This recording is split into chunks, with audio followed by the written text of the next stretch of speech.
자, 근데 그것이 점점 무너지고 있다. 이런 말씀을 제가 드리려고 하는 것인데, 청와대는 지난 5일에 이제 그동안의 침묵을 깨고 입장을 밝힌 적이 있었죠. 엄중하게 지켜보고 있다. 그러니까 그 엄중이라는 게 도대체 뭐냐?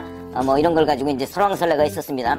제가 보기에는 할 말이 없다. 뭐 이런 걸로 저는 받아들여집니다. 이제 과거 청와대의 반응이나 뭐 또는 문재인 정부의 어떤 그 사고방식 뭐 이런 걸 보면 이걸 관해서 뭐라고 할 말이 있겠는가. 근데 기자들이 자꾸 물으니까 뭐 그냥 그렇게 얘기한 거. 그러니까 의미를 둘 수 없는 거다. 근데 어제도 또 한 번 엄중하게 보고 있다고 얘기를 했습니다. 이거는 의미가 없는 거다. 제가 그렇게 말씀을 드립니다. 그리고 그러다 보니까 이제 이재명 그 지사 캠프에서는 이제 거꾸로 음모론으로 보고 있는 거죠. 아, 이게 청와대 움직임이 영 심상치 않은데 왜 날 안 도와주는 거야? 이게 어차피 날 확정됐는데 이렇게 생각할 겁니다. 그 다음에 청와대하고 혹시 이낙연 캠프가 거래를 하고 있나? 뭐 이렇게 얘기를 하고 있는 모양인데 이재명 지사 본인도 느낌이 안 좋다 뭐 이런 얘기를 하면서 최근에 청와대 쪽, 그러니까 뭐 이철희 정무수석이겠죠. 이철희 정무수석이나 유영민 비서실장이나 아마 이런 사람들한테 도대체 청와대 의중이 뭐야? 뭐 이런 걸 자주 묻는 것으로 알려져 있습니다. 그만큼 이재명 캠프에서도 또 이재명 지사 본인도 자, 이 부분이 굉장히 불안한 겁니다. 왜 안 도와주냐? 어차피 나는 확정됐는데 이런 거거든요. 그런데 지금 청와대는 이걸 노골적으로 지금 편들기가 좀 어려운 상황입니다.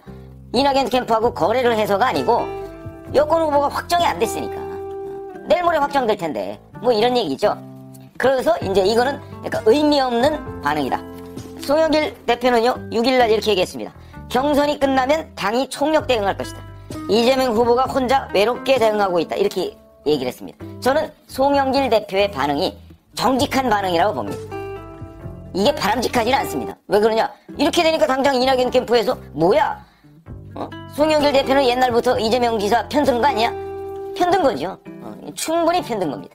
지금 이런 경선을 관리하는 입장에서는 이렇게 할 이유가 없고요. 사실은 이낙연 그 후보가 이런 부분에 관해서 결기 있게 대응을 못했기 때문에 저는 이런 일이 벌어졌다. 지난번 이재명 지사를 송영길 대표가 여러 번 편든 적이 있는데 그때 한번 이낙연 후보가 따끔하게 경고를 하고 경선 보이콧 얘기까지 했다면 송영길 대표가 이런 얘기를 못합니다. 그런데 그런 얘기를 안 하고 물렁하게 대응하니까 송영길 대표는 노골적으로 이재명 지사 쪽에 줄을 선 겁니다. 그런데 객관적으로 보면 정직한 거죠. 정직한 거. 어차피 이렇게 될걸. 저는 뭐 청와대도 이렇게 될 것이라고 봅니다. 근데 어제 참여연대하고 민변이 기자회견을 했죠. 이렇게 얘기했습니다. 이 대장동 사태에 관해서 앞에서는 공공의 탈을 쓰고 뒤에서는 민간 택지로 개발 이익을 극대화한 것이다. 애초 계획대로 LH가 공공 택지로 개발하거나 분양가 상한제를 적용했어야 한다. 성남시가 5천억 원 개발 이익을 환수했다고 자화자찬하지만 엄청난 규모의 개발 이익이 민간에 귀속된 사실이 드러났다. 분양가 상한제를 적용했다면 화천대유 개발 이익 가운데 2,700억 원 상당을 줄일 수 있었을 것이다.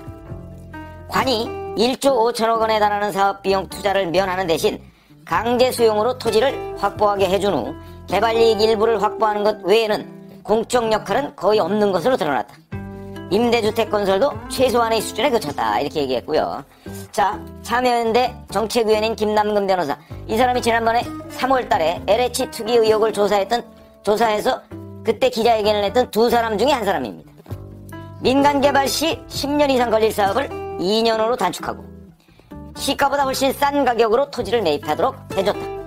당연히 공공성에 입각해서 개발했어야 하는데 공공임대주택을 10%도 짓지 않는 형태가 됐다. 이렇게 얘기를 했고요. 정의당도 대장동 게이트에 짓밟힌 서민주거라는 식으로 간담회를 여기까지 했습니다. 자, 그러면 이런 것들이 무엇을 의미하느냐? 이재명 지사 쪽 입장에서 봐서는 방어선을 여러 개 쳤을 거 아니겠습니까? 초기 방어선이 뭐냐면 자화자찬입니다. 자화자찬. 이거는 5,503억을 성남시의 재정에 환수하게 만든 단군일의 최대의 치적이다. 그런데 이게 무너졌습니다. 왜 무너졌느냐? 5,503억을 따지고 봤더니 그 중에 1,822억은 미리 배당금으로 확보해 놓은 거고 성남시가. 그 다음에 나머지는 다 기부 체납 이런 겁니다.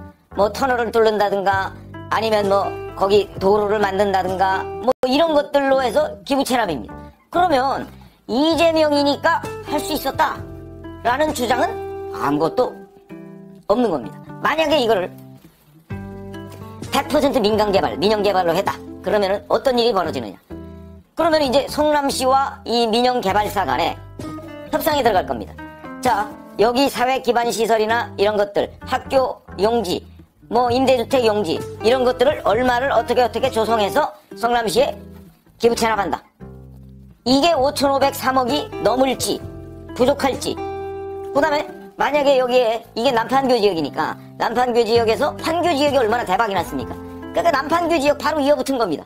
지금 뭐 수원이나 동탄 뭐 이런 데보다 수도권은 오히려 가깝습니다. 자, 이렇게 되면 대박이 날 가능성이 있다.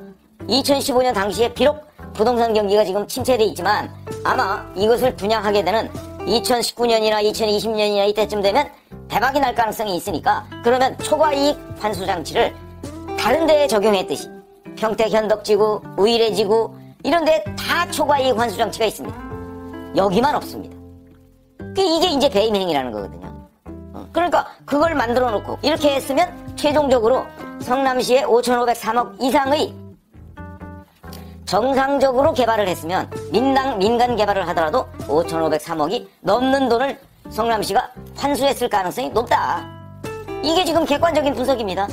그러니까 배임행위가 된다는 거죠. 왜 초과이익 환수장치를 뺐느냐. 이거거든요. 그게 핵심입니다.